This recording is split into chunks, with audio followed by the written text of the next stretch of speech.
The coffee machine is broken again. Of course it is. I stand in the break room at 8:47 on another Monday morning, holding my empty mug like a prayer nobody's listening to.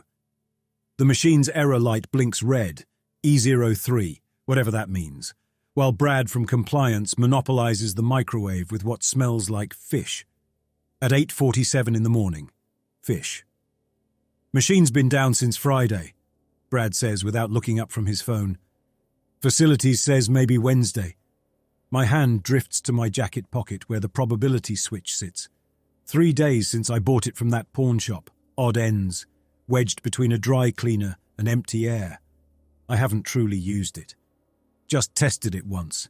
Made a red light turn green. The switch wants to be used. I can feel it the way you feel someone watching you. You could try the machine on 7. Brad offers, pulling his Tupperware out. The fish smell intensifies.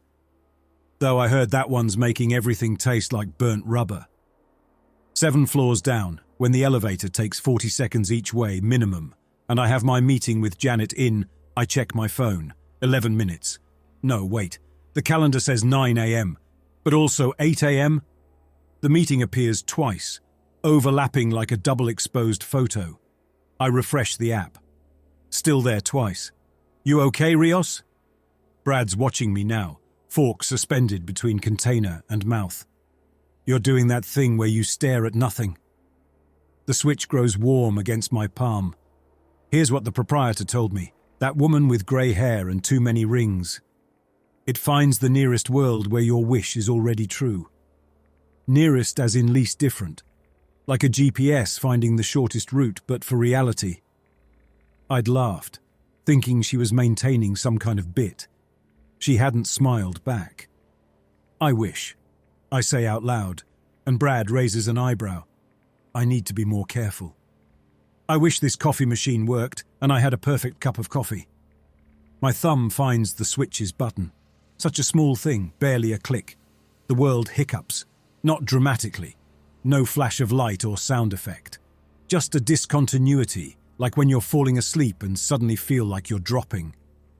Brad's gone. His Tupperware's gone. The fish smell is gone. The coffee machine hums contentedly, its green, ready light steady as a heartbeat. I place my mug under the spout, select medium roast, and watch it pour. Steam rises. The coffee smells like mornings should smell, rich, promising, nothing like the break room's usual burnt offerings. Since when do we have a working machine? I spin. It's Susan from accounting, standing exactly where Brad was standing. This is a world where Brad didn't reheat fish. Maybe a world where Brad doesn't exist, or called in sick, or works somewhere else, or... Since always? I manage taking a sip. It's perfect. Exactly the right temperature, exactly the right strength. Susan frowns. It was broken all last week. Facilities said Wednesday at the earliest. Guess they fixed it early. The lie comes easily. Everything comes easily in the world where your wish is already true. My phone buzzes. New email from Janet, my manager. Subject line, Tuesday morning meeting conflict. I open it. She's asking which meeting I'm planning to attend. The 8 a.m. one I scheduled last week, or the 9 a.m. one I apparently scheduled this morning. The timestamps are 3 minutes apart. Both emails are from me.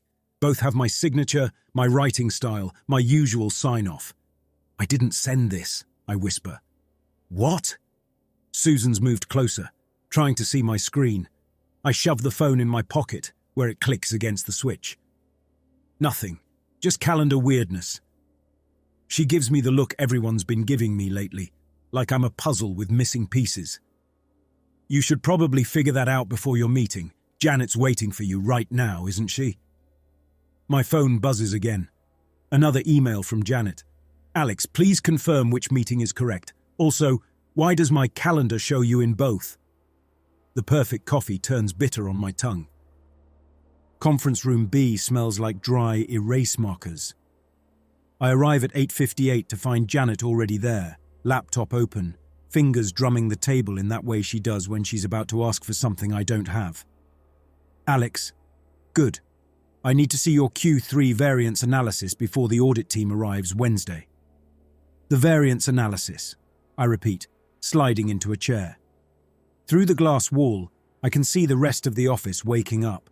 Susan at the printer, the new intern whose name I haven't learned carrying too many binders. The one I asked for last week. Janet's eyes find mine. Sharp. Evaluating. The one you said would be ready for this meeting. I don't remember saying that. But then, which Monday? In which world? The switch sits in my pocket and I wonder if every choice creates a trail of broken promises in worlds I'll never see again. I have most of it, I lie. Just need to verify a few numbers. Show me what you have. I open my laptop. The Q3 folder is there, but it's empty. No, wait, there's one file. I click it. It's empty too, just headers I made weeks ago when I meant to start. In the world where I wished for perfect coffee, apparently I'm still the person who puts things off. Janet turns her screen toward me. Because I have an email here from you sent at 8:47 this morning saying the analysis is complete and attached. She clicks. No attachment. And another one sent at 8:50 saying you need 2 more days. 3 minutes apart, while I was in the break room wishing for coffee. That's a system glitch, I try. A system glitch that uses your signature phrase about circling back. She pulls up both emails. They're different, but they're both absolutely mine. The writing style, the way I use too many commas, even the typo I always make with receive. My throat goes dry. I need to use the restroom. Alex, 2 minutes. I'm out before she can object. The bathroom is 3 doors down, harsh fluorescent lights making everything look medical. I lock myself in a stall and pull out the switch. One press to make the meeting go away. That's all. Make Janet forget, or get called away, or anything. The proprietor's words drift back. Nearest world where your wish is already true. The nearest world where this meeting doesn't happen.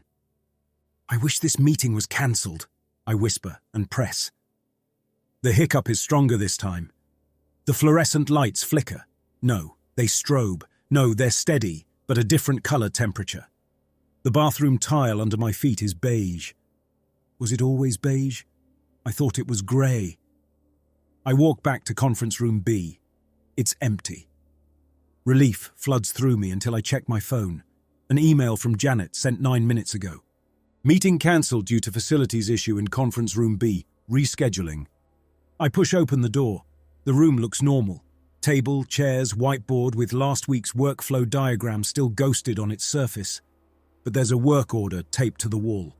Electrical problem reported 8:45 a.m. Do not use. Perfect. I turn to leave. Janet's standing in the doorway. Alex? She's holding 2 pieces of paper. I'm confused. I have a work order saying this room is closed, but I also have the meeting room reservation system showing we're supposed to be here now. Facilities must have, and stranger. She steps inside, letting the door close behind her. I have this printed email from you saying the meeting is on, and this other printed email from you saying you're working from home today due to a dental appointment. She holds them up. Both have today's date. Both have my name.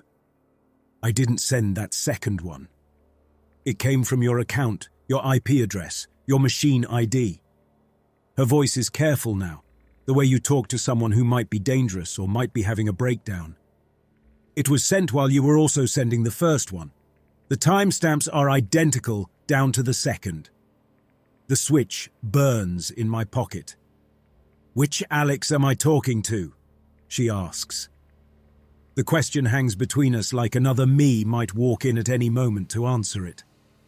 I don't understand, I say, which is true. Neither do I. She sets both papers on the table. But I'm going to. Go home, Alex. Figure out whatever this is. Because when the auditors arrive, we can't have... She gestures at the papers, at me, at the room that's both broken and not broken. Whatever this is. My phone buzzes.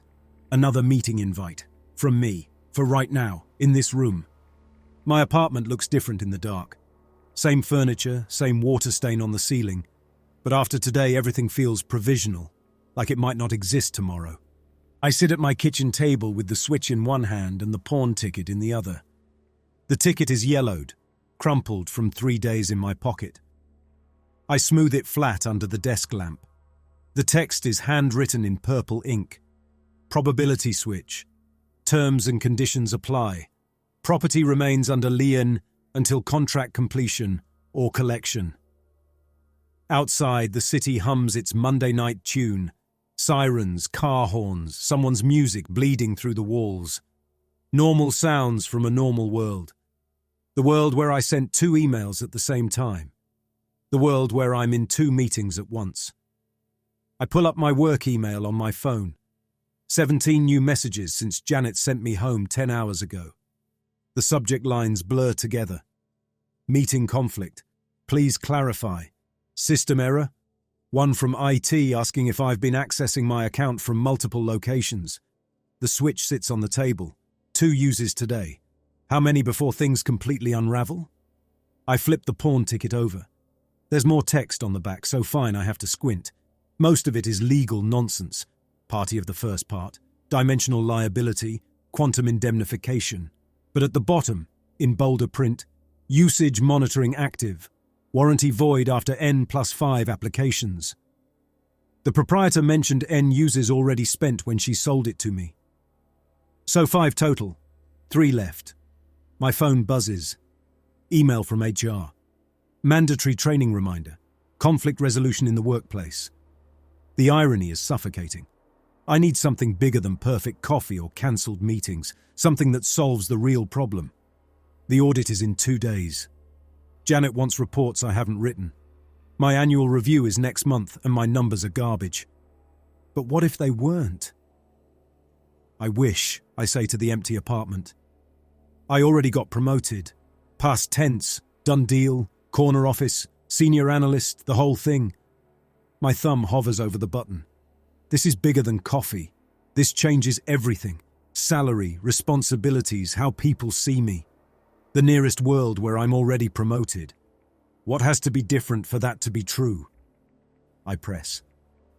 The hiccup becomes a seizure. The lamp flickers. Not like bad wiring, but like reality can't decide if it exists. My phone screen shows static, then my wallpaper, then static again. The switch grows hot in my hand. Actually hot. Like touching a stovetop. When the world settles, I'm still at my Kit Walters table. Same water stain, same sirens outside. But my phone is different. 2 phones, actually. Both mine. One shows my usual wallpaper, a generic mountain scene. The other shows a photo I don't remember taking, me in a suit I don't own, shaking hands with someone in front of an office I've never seen. I pick up the second phone. The email signature reads, Alex Rios, Senior Analyst. There are messages I didn't write discussing projects I don't remember, referencing meetings I didn't attend, thanking me for insights I never had. The first phone, my original phone, starts ringing. Janet calling. The second phone rings too. Also Janet. Different number. I let both go to voicemail and notice the pawn ticket has changed. New text appears below the terms. Remaining uses, 2. Collection protocols initiating at 0. Both phones buzz with voicemails. I play the first one. Alex, it's Janet. I need you in early tomorrow. I have questions about discrepancies in your employment records. The second one. Alex, it's Janet. Congratulations again on the promotion. See you tomorrow in your new office. 2 Janets, 2 jobs, 2 versions of tomorrow waiting for me. The switch has cooled down. I fold it carefully and put it back in my pocket. A knock at my door. Soft, but insistent. Maintenance! A voice calls out. But it's not maintenance. I know that voice. I hear it every day in my own head, on my voicemail greeting, mumbling complaints in the break room. I know you're in there, my own voice says from the hallway. We need to talk about what you took from me. Another knock, harder this time. Let me back in. Tuesday morning comes whether you've slept or not. I didn't answer the door last night. Just sat frozen while my own voice pleaded, then demanded, then eventually went quiet. This morning the hallway was empty. No sign anyone had been there at all. The break room is already occupied when I arrive at 8:30, desperate for coffee to cut through the fog of insomnia. Someone's sitting in my spot, the corner chair where you can see both entrances, back to the wall. My spot for 3 years. It's me. Same jacket, the blue one with the coffee stain on the left sleeve. Same laptop bag hooked on the chair. Same way of hunching over coffee like it's the only thing keeping us vertical. Other Alex looks up. Our eyes meet. "You," we both say. I step inside and let the door close. The coffee machine hums between us. "This is my job, my life." "Funny," other Alex says, standing. I was about to say the same thing. I've been here 3 years. Corner desk by the window. Janet's my manager. My quarterly review is next month. I finish. I know. Because it's mine. We're circling the table now. Mirror images, except I'm exhausted, and other Alex looks rested. Of course he does. He didn't have someone pounding on his door last night. "You press the button," other Alex says. "How do you—" "Because I had one too. Had, past tense. Until you wished your way into my world and erased mine." The security camera blinks in the corner, its red light steady. We're both on tape. 2 of me, arguing with myself. How does that even process? "Listen," I try. "We can figure this out. Maybe there's a way—" "A way what? To share? To take turns?" I had the promotion, 3 months now, senior analyst. Then yesterday afternoon, suddenly I'm not. Suddenly my badge doesn't work for the executive floor. Suddenly everyone looks at me like I'm nobody again. That's not my fault. Whose fault is it then? The door opens. Susan walks in, carrying her motivational mug. "Morning, Alex," she says, then stops. Looks at me. Looks at the corner where other Alex is standing. Looks back at me. "Who are you talking to?" she asks. Other Alex waves a hand in front of Susan's face. Nothing. She doesn't react. "I'm right here," other Alex says, voice rising. "Susan, it's me. We had lunch yesterday. You told me about your cat's surgery." Susan's still staring at me. "Alex? Are you okay?"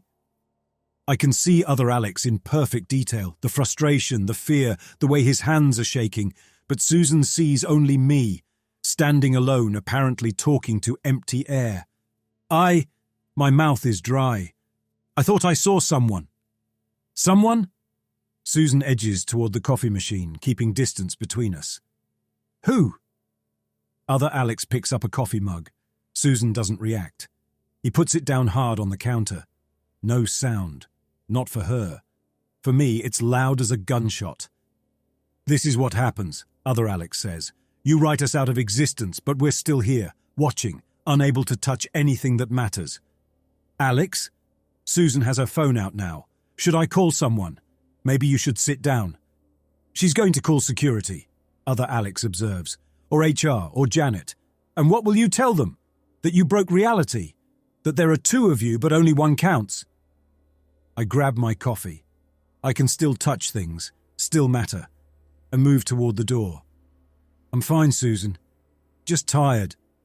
Big day yesterday with everything." "The promotion?" Susan asks, and there's something careful in her voice. "Because I heard about that, but the announcement was weird. Like nobody remembers you interviewing for it." Other Alex laughs. "Because you didn't. You just pressed a button and stole it."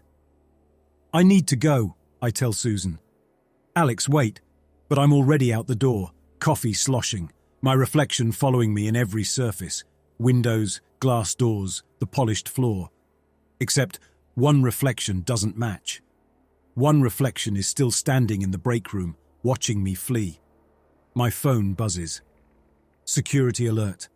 "Unusual activity detected in break room 3. Please verify your location." Then another. "Employee Alex Rios detected in multiple locations simultaneously. System error under investigation." The walls have eyes here. Electronic ones that can't decide if I'm 1 person or 2, or more. HR is on the 4th floor, tucked between accounting and a supply closet that always smells like toner. I barely make it to my desk before Marcus Wilson, our HR director, appears beside me like he's been waiting. Alex, we need to talk. He's carrying a manila folder thick enough to use as a weapon. Never a good sign. The HR office hasn't been redecorated since the 90s. Wood paneling, motivational posters about teamwork, a plastic fern that's somehow both dusty and shiny. Marcus closes the door and gestures to the chair across from his desk. The uncomfortable one. Of course. We've been getting some unusual reports, he begins, opening the folder. System anomalies, all centered around you. Inside the folder are printouts, timesheet data, badge swipes, email logs. I can see highlighting, red circles, question marks in the margins. This morning, Marcus continues, security flagged you as being in the break room and at your desk simultaneously. Yesterday you sent emails from 2 different IP addresses at the same timestamp, and this, he slides a paper toward me. This is your personnel file. I look. It shows my hire date as 3 years ago. The next page, also my personnel file, shows 7 years. System glitch, I say, but my voice cracks. That's what I'd said. Until they dug deeper. Marcus pulls out more papers. You've been promoted, according to this record, but this one shows you're still an analyst. Your salary is listed as 2 different amounts. You have 2 different employee ID numbers, both active. The switch rests in my pocket. 2 uses left. I could fix this. Make Marcus forget. Make the records align. Make everything simple again. And then there's this. He turns his monitor toward me. Security footage from this morning's break room incident. There I am, talking, gesturing, having a full conversation with empty air while Susan backs away. I was tired. I thought I saw... Stop. Marcus leans forward. I've been in HR for 15 years. I've seen people crack under pressure. I've seen fraud, identity theft, even someone trying to collect 2 salaries with fake documents. But this, he gestures at the pile of contradictions.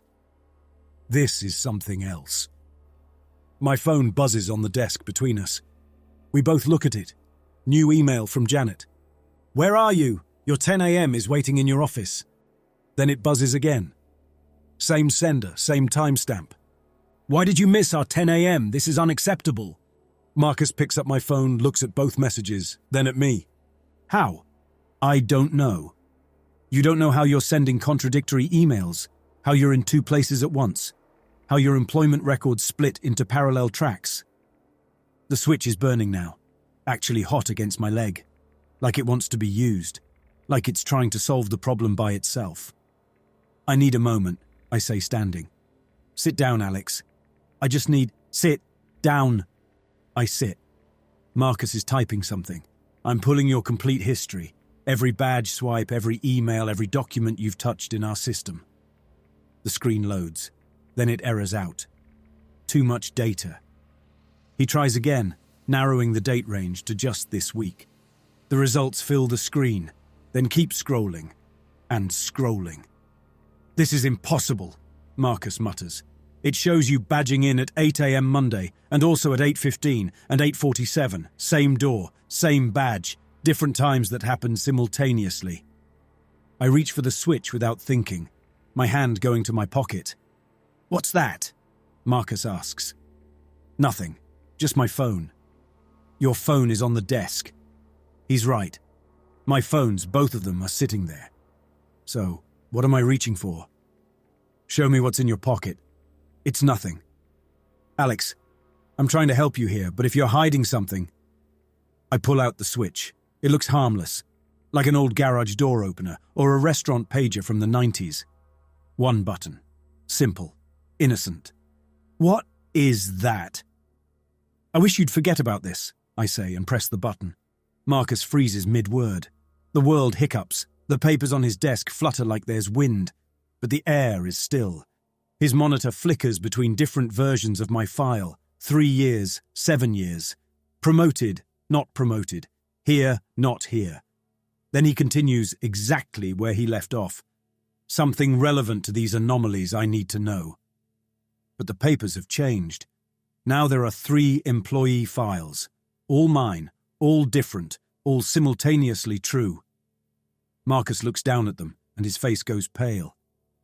You were just different. The file says you've been here 3 years and 7 years and started yesterday. The switch falls from my hand, clattering on the floor. One use left. I've walked past the dry cleaner on 10th Street 100 times, and there's never been an alley between it and the office building next door. But tonight, Tuesday just past sunset, there it is.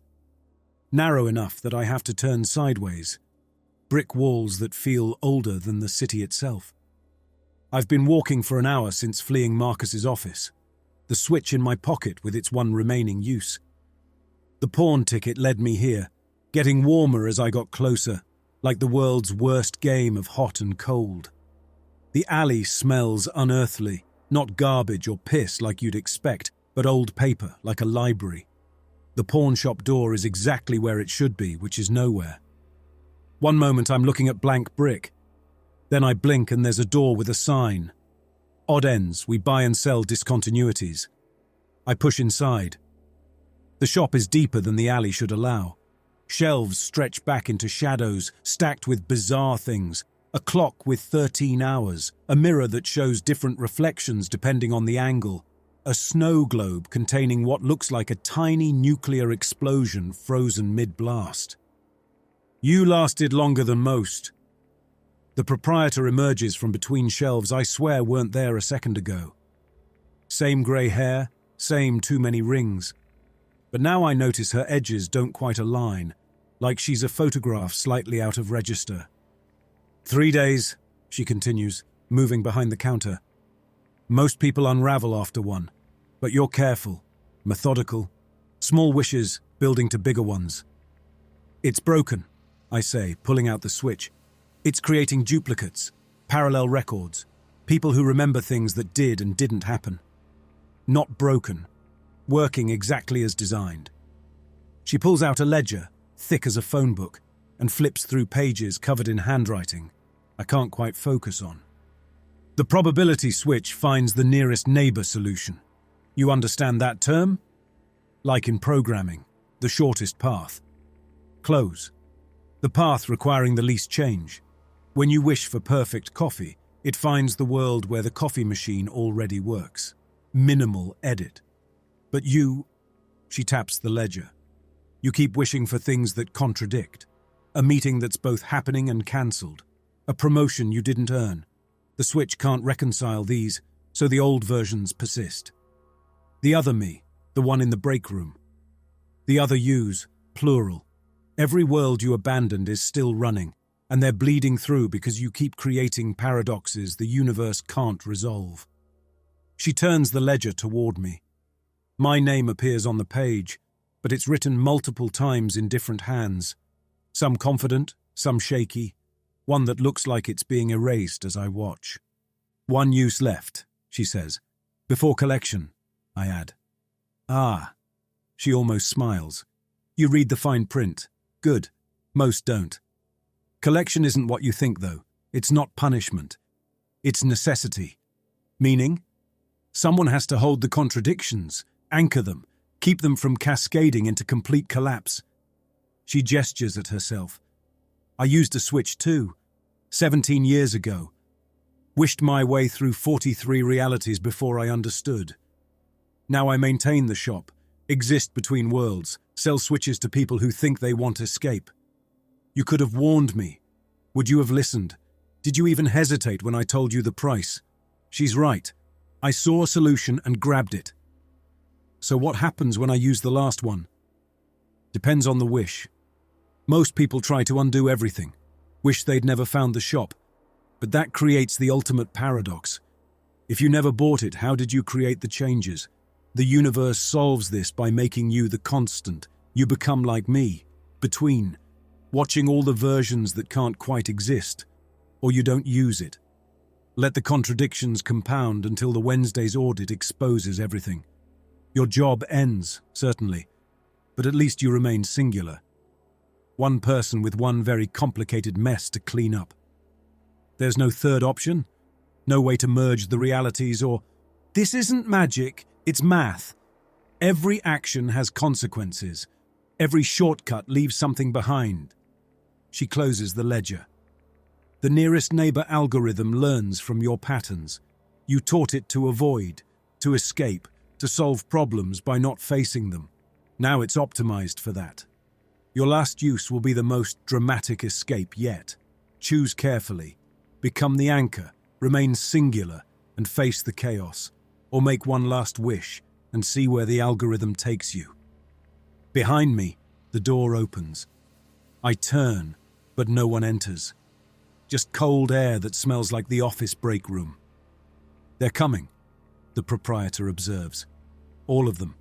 The versions you abandoned. Wednesday's audit won't just be about numbers."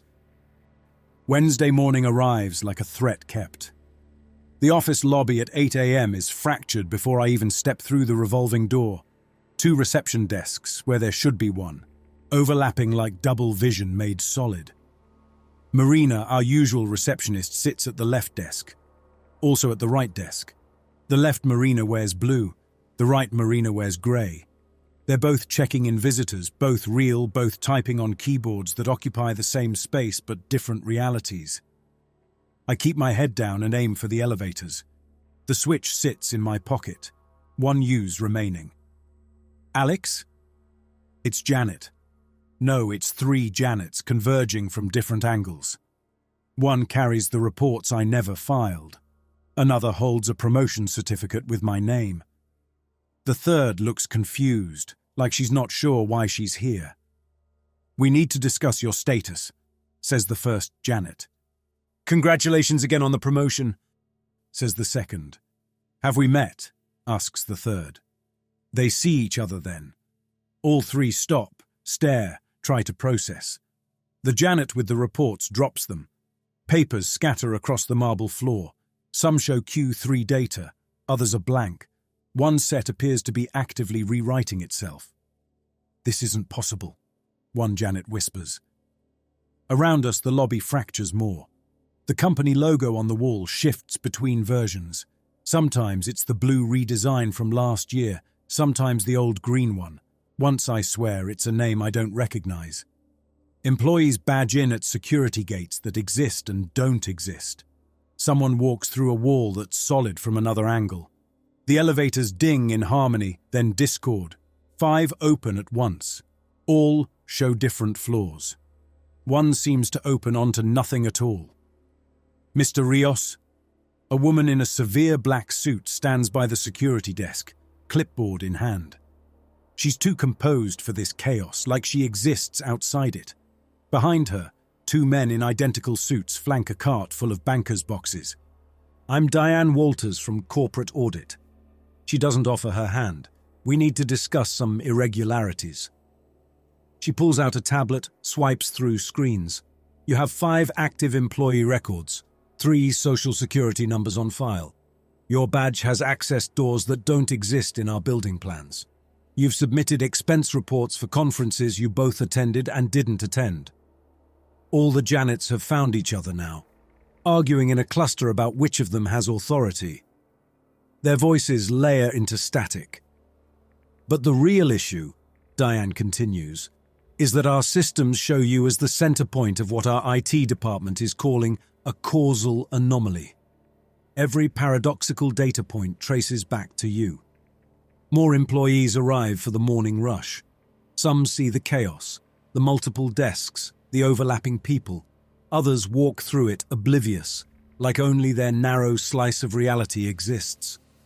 One man stands frozen at the revolving door, unable to process that it's spinning both ways simultaneously. "Can you explain this?" Diane asks. I look around the disintegrating lobby, at the Marinas who've started to notice each other, at the Janets now shouting about conflicting memories, at my reflections in the polished floor, each showing a different version of me. "I made some wishes," I say. "I bought something. A device. Every time I used it, I jumped to a world where what I wanted was already true. But the old worlds didn't disappear. They're all here now, trying to exist in the same space." Diane looks at her colleagues. One of them is taking photos of the lobby, while the other writes notes that change as he writes them. "Show me," she says. I pull out the switch. It looks pathetic in the morning light. Just plastic and circuitry, nothing that should be able to break reality. "One use left," I tell her. "I could fix this. Make it so none of this happened. Or it gets worse. Every use creates more contradictions. The woman who sold it to me, she said someone has to anchor them, hold all the versions together." The lobby shimmers. For a moment I see through all the layers at once, dozens of versions of the same morning, each slightly different. In one, I never made it to work. In another, the building is being evacuated. In a third, I'm already in handcuffs. "You're the discontinuity source," Diane says, like she's naming a disease. "Every paradox in our system originates with you." Behind her, more auditors arrive. But they're arriving multiple times, through doors that do and don't exist, creating a feedback loop of investigators investigating themselves. "Fix this," Diane commands. "Now." The switch burns in my hand. One use, one chance to escape or make everything worse. I can't, not without making it worse. "Then we'll have to contain you." She signals to her colleagues. They move to flank me, but they're moving through multiple realities. Some versions reach me. Others pass through me. One stops to argue with himself. The elevator dings. When the door opens, I see 20 versions of myself already inside, all heading to different floors. "Going up?" they ask in unison. I don't get in the elevator with my 20 other selves. I duck left into the men's bathroom, that institutional beige space that exists in every office building since the dawn of corporate architecture. Diane's voice echoes behind me, ordering security to contain the situation. But how do you contain something that's happening in multiple realities at once? The bathroom is the only quiet place left. No overlapping versions, no duplicate fixtures. Just tile and mirrors and the smell of industrial disinfectant. I lock myself in the farthest stall and sit on the closed toilet lid, the switch burning in my hand. One use left. Through the door, I can hear the chaos spreading, voices arguing with themselves, footsteps that come back warped, the sound of reality trying to reconcile the irreconcilable. Someone's crying. Might be Susan. Might be one of the Janets. Might be me, in some other version of this morning. I turn the switch over in my hands. Such a simple thing. One button. Press it and jump to the nearest world where your wish is already true. "I wish I'd never bought this thing," I whisper. My thumb hovers over the button. It would be easy. Jump to a world where I never walked into odd ends, never met the proprietor, never started this cascade of contradictions. Clean slate. No multiple Janets, no overlapping lobbies, no audit team trying to document the unimaginable. But the proprietor's words resurface. "If you never bought it, how did you create the changes?" I stand and face the mirror. My reflection stares back, tired, haunted, real. Then another reflection appears beside it, slightly offset. Another me, wearing the same clothes but standing differently. Then another, and another. Soon the mirror shows a dozen versions of me, all in this stall that exists in only one reality, but somehow contains multitudes. Some look successful, better clothes, confident posture, others look broken. One is crying, one is laughing, and they're all holding the switch. "Don't do it," says one of them, other Alex from the break room, the one who lost his promotion.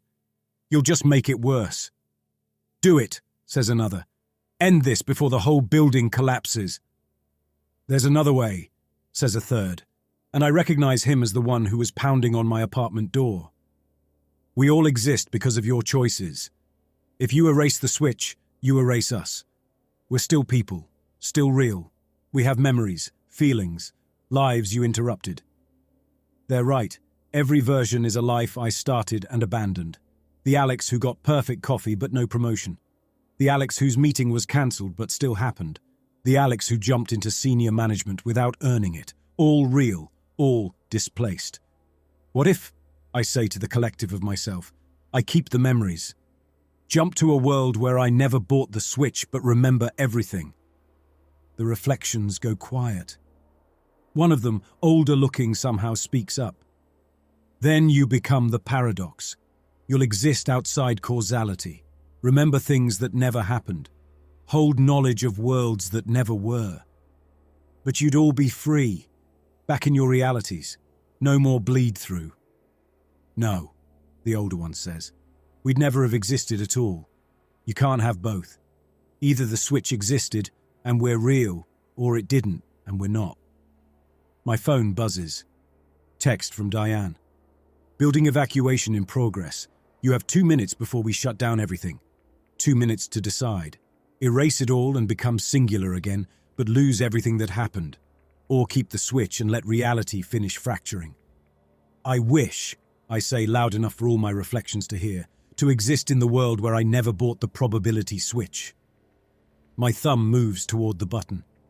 But I choose to remember.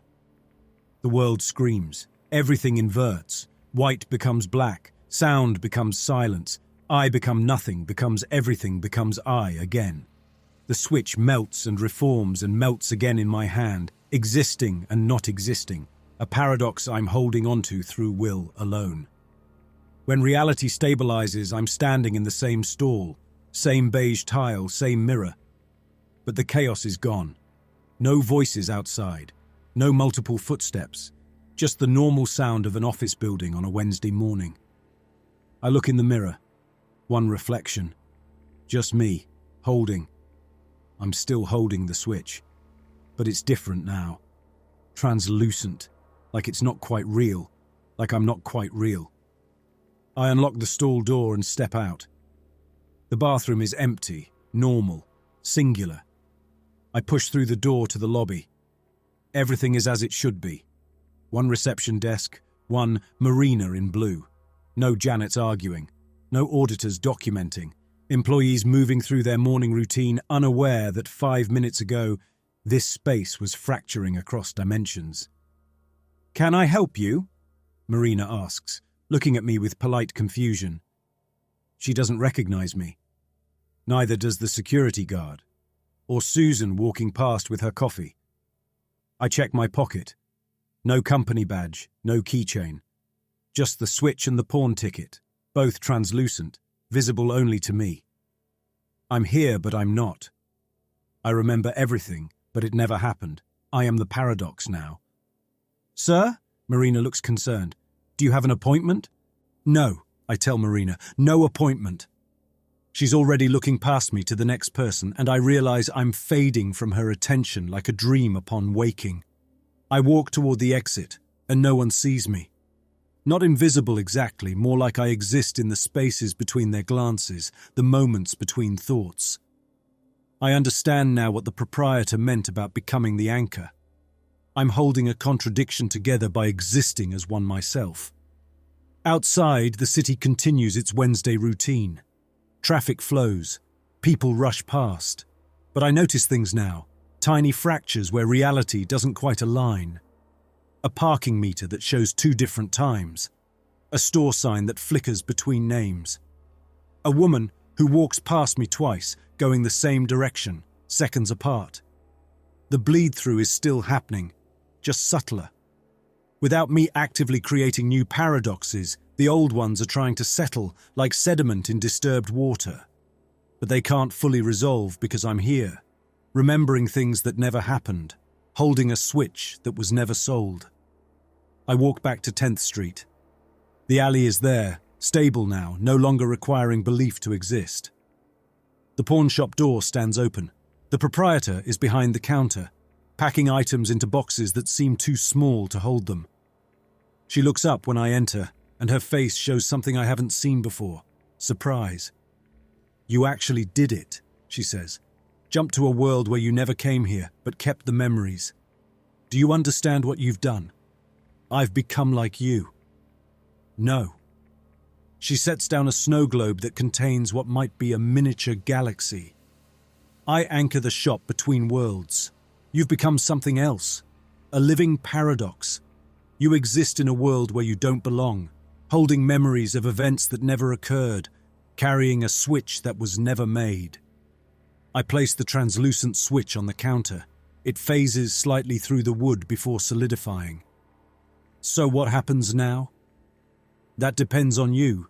You could try to live in this world, get a new job, build a new identity, but you'll always be adjacent to it, never quite real. Or, she gestured at the shop around us. You could help me run this place. I don't understand. She pulls out the ledger, that book that records all transactions across all realities. The shop needs two anchors, one to exist between worlds, that's me, and one to exist as paradox, someone who can handle the contradictions without trying to resolve them. That's what you've become. Why two? Because some customers come from worlds that should exist. Others, like you did, come from worlds that shouldn't. I can only see the first kind.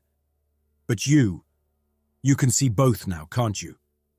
I look around the shop and realize she's right. Some shelves are solid, stocked with items that have clear purpose. A compass that points to what you need most, glasses that show 10 seconds into the future, a pen that writes what you mean instead of what you say.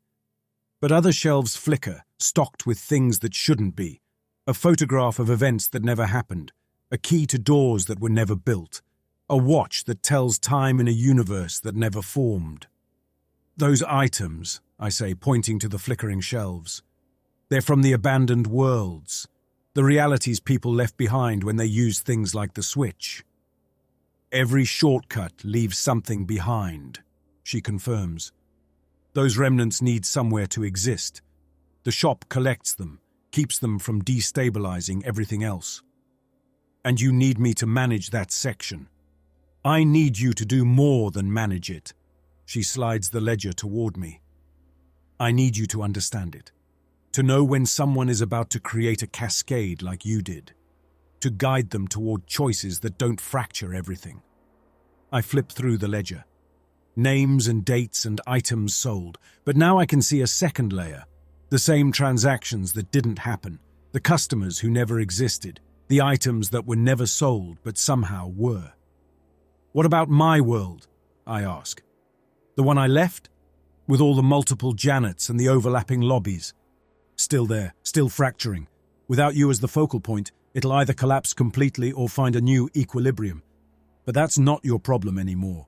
You chose to step outside of it by becoming the solution. Every paradox needs a conscious observer to remain stable. You're that consciousness now, the part of the universe that remembers the contradictions without trying to fix them. She walks to the door and flips the sign from open to closed. I need to make a supply run to a world that's about to be abandoned. Someone in Tokyo is about to use a device that reverses causality. I need to collect what remains after they make their choice. And you want me to watch the shop? I want you to decide if you're staying. If you are, your first customer will arrive in... She checks a watch that shows multiple times simultaneously. About 10 minutes. Someone who's desperate enough to buy what we sell, but might be smart enough to listen to warnings. She hands me a ring of keys. The brass key opens the register. The silver one opens the back room where we keep the truly dangerous items. The iron key. She pauses.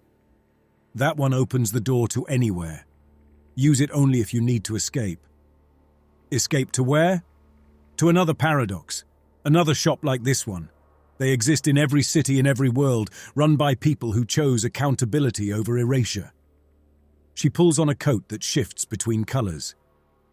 We're a network of anomalous beings maintaining anomalous sanctuaries, keeping reality from collapsing under the weight of everyone's shortcuts.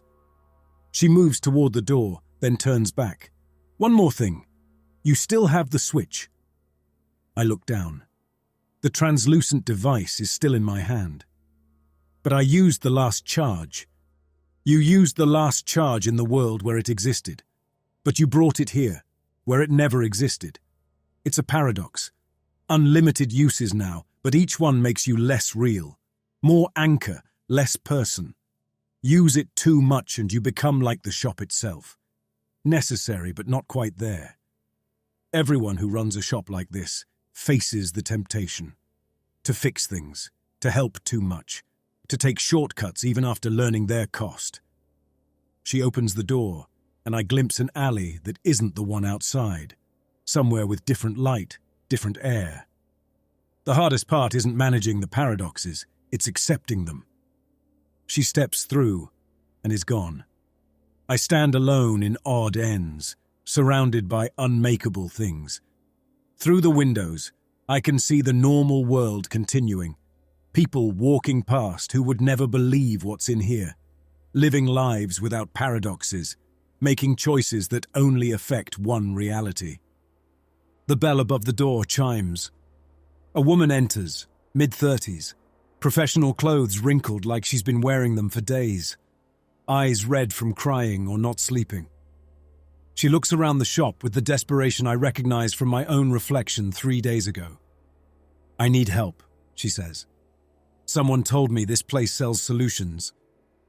"We sell choices," I correct her, moving behind the counter. The words come naturally, like I've said them before, even though I haven't. Every solution has a cost. "I don't care about cost. My daughter is sick. The treatments aren't working. I need something that—" She stops, notices the shelves. "What is this place?" I pull out the ledger and open to a fresh page. Her name appears before she says it. Sarah Bennett. The item she needs materializes on the shelves, a vial that glows with blue light. "That will cure her," I say, "by shifting you to a reality where she was never sick. But the version of you in this world, the one who watched her suffer, who grew stronger through that pain, that version continues to exist somewhere. And the daughter who was sick, who might have recovered on her own, who might have become someone extraordinary because of her struggle, she gets erased." Sarah stares at the vial. "But she'd be healthy. A version of her would be healthy. Whether that's the same daughter is a question you'll have to live with. You're trying to talk me out of it." "I'm trying to make sure you understand. Every shortcut leaves something behind. The question is whether you can live with what gets left." She reaches for the vial, then stops. "What would you do?" "I'd probably make the same mistake you're about to make," I admit. "And then I'd spend the rest of my existence trying to atone for it." "Is that what you're doing? Atoning?" I look around the shop. My shop now, I realize. The place where people come to avoid their problems and sometimes, if they're lucky, to understand them instead. "Every day," I tell her. "Would you like some coffee while you decide? I can make you a perfect cup. That at least I know how to do without breaking reality." She laughs, but it's broken, tired. "Yeah, coffee would be good." I move to the back room where there's a coffee machine that works in every reality simultaneously, brewing infinite variations until you choose one. As I pour, I hear the bell chime again. Another customer, another choice, another paradox waiting to be born or prevented. This is my job now, not processing claims or filing reports or seeking promotions I haven't earned. I exist between what is and what could be, helping others navigate their desperation, their shortcuts, their wishes for easier worlds. Sarah takes the coffee, and her hands shake as she sips. Behind her, through the shop window, I see myself walking past, the me from the world where I never found this place, heading to work at a job I still have, living a life without paradoxes. He looks tired but real, solid in a way I'll never be again. "Take your time," I tell Sarah, and mean it. In a place that exists between worlds, time is the one thing we have in abundance. The choice will still be here when you're ready to make it. The second customer clears his throat, a young man holding a lottery ticket that's both winning and losing depending on the angle. "I'll be right with you," I say, and for the first time since I pressed the switch, it feels like the truth. I'm right where I'm supposed to be. Not in the world I wanted, but in the space between worlds where wanting becomes choosing. Where every abandoned possibility needs someone to remember it existed. There's always someone looking for a shortcut, always another world to abandon, always another paradox to anchor, and now, always me, holding the contradictions together, one perfect cup of coffee at a time.